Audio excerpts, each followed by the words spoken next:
I don't think there's really a huge difference. I think it is just requires a bit more of knowledge of the medium, of the format itself. You need to know a bit more about how technological systems are working with each other, because no one likes an exhibition that is purely screen-based.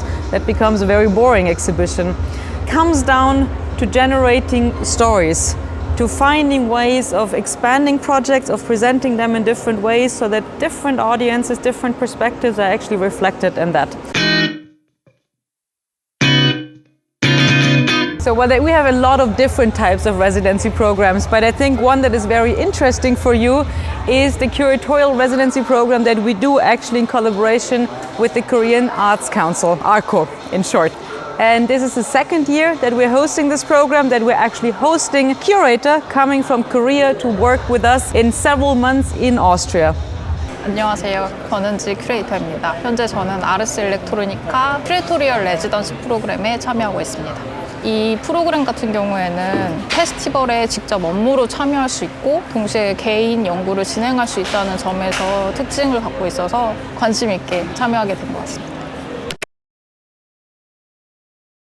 And every person, every curator comes with a different expertise, but also with a different interest, because there are several parts of that program. The starting point is actually the Prix Ars Electronica. The Prix Ars Electronica is Ars Electronica's most ambitious award. It is the Oscar of media art, so to speak. We are having several days jury meetings on site in Linz, where all of the international experts stay with us for 3 days and will spend at least 12 hours every day together.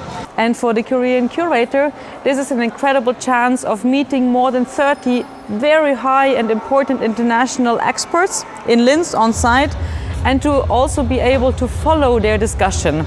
Because this is of course the most contemporary, the most current that we can get. 이 기간은 특히나 단순히 예술에 치중하지 않고 정말 예술과 기술 그 둘 다의 밸런스를 맞추면서 구체화시키는 느낌이 강한 기간이었습니다. 이것이 어떻게 영향을 끼칠 수 있고 정말 어떤 기술을 어떻게 사용하고 있고 이 상을 줌으로써 이게 어떤 의미를 가질 수 있는지 조금 더 생각했던 것 같아요. 6월부터 9월까지 린츠에 거주를 하면서 직접 페스티벌 업무에도 참여를 하고 있는데요. 특히 그 중에서도 컨퍼런스 팀에 참여를 해서 업무를 진행하고 있습니다. 이번 연도 같은 경우에는 메인 주제인 희망을 어떻게 우리 실생활에 직접 적용을 할 수 있느냐 에 대해서 초점을 맞췄는데요. 예술가뿐만 아니라 다양한 분야의 전문가들을 초청을 해서 이야기를 끌어낼 수 있도록 노력을 하고 있습니다. They come here in July to work with us then in order to actually produce the festival. But not just to produce the festival, they always come here with their own and individual project and research as well. And for example, this year, Eunji Kwon, she is doing a research into bioarts. Bioarts is a quite important field in media arts, but it's something that is internationally not yet this known. It is mainly within the European context as well as the US and American one. But there have been quite a lot of, or some Korean artists already working in the bioarts field. And Eunji's work and research is to dig deeper into the European media art scene, into the European bioart scene, to better understand the working constellation, the ethical consequences, and then to actually write and produce research and an article that she will then publish in Korea to create additional visibility for this kind of art field and to maybe motivate also artists to work in this one from Korea. So for us it is very important that they are not just exchange curators here. They become part of our team. They are here with us. They are equally to every other team member within the Ars Electronica Festival team. They are not just researchers here. In this year, for example, Eunji is responsible for a part of the conference program. Last year, Soo-hoon was responsible for a part of the exhibition program. It depends always on the individual interest of that person, where we then direct them towards and where they then take over certain responsibilities. And that of course is changing. The festival is working differently to for example, the Ars Electronica Center, or to even the Future Lab, which is our research and development department. And they get an insight into all those different departments, get connected to the important people in there, so that they can research and discuss with them individually of how different curatorial processes are also happening.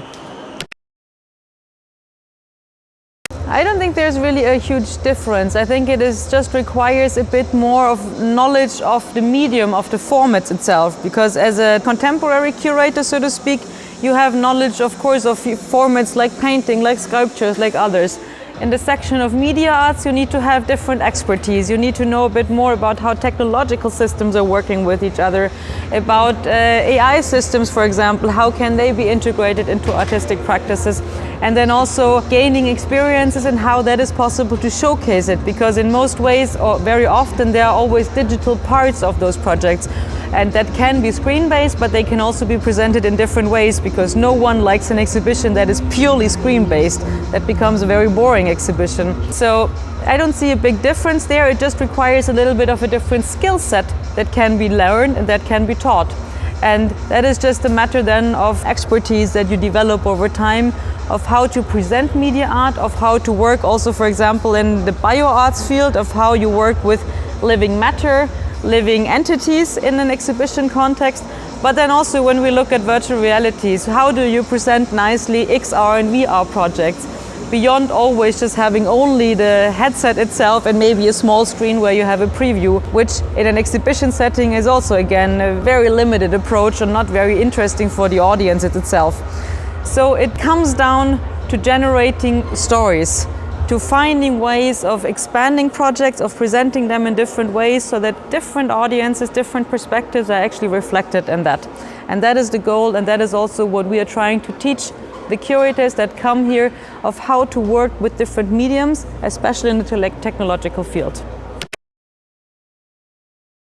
Well, on my agenda has been to really make sure that the programs that we are presenting here are as diverse as possible. I enjoy losing a little bit control, meaning that I'd like that others take agency within the festival, like for example the campus, the university partners, but also other institutions. We give them the freedom to curate themselves and then to bring that to the festival. I always believe that the most successful, the most interesting program can only be produced by several perspectives and people. So this year, for example, we opened our curatorial team and we invited external people to join that, in order again to get a more diverse perspective, to get other ideas into the team. The expertise on the other side is still needed, because of course it needs a dedicated team that brings the expertise from one festival into the next year, but at the same time to have a certain exchange. 저는 여지껏 희망 혹은 긍정적인 요소들을 추구하는 방식이 순수 예술부터 시작이 됐었거든요. 근데 여기를 와서 연구를 진행하고 특히나 컨퍼런스 파트에 근무를 하다 보니까 단순 예술가 분들뿐만 아니라 다양한 분야의 전문가들을 직접 만나뵐 기회가 많았어요. 그러다 보니까 예술뿐만 아니라 다른 분야와 함께 엮어나가는 그 희망이라는 게 조금 더 넓어지고 깊어질 수 있구나라는 생각을 갖게 되었습니다.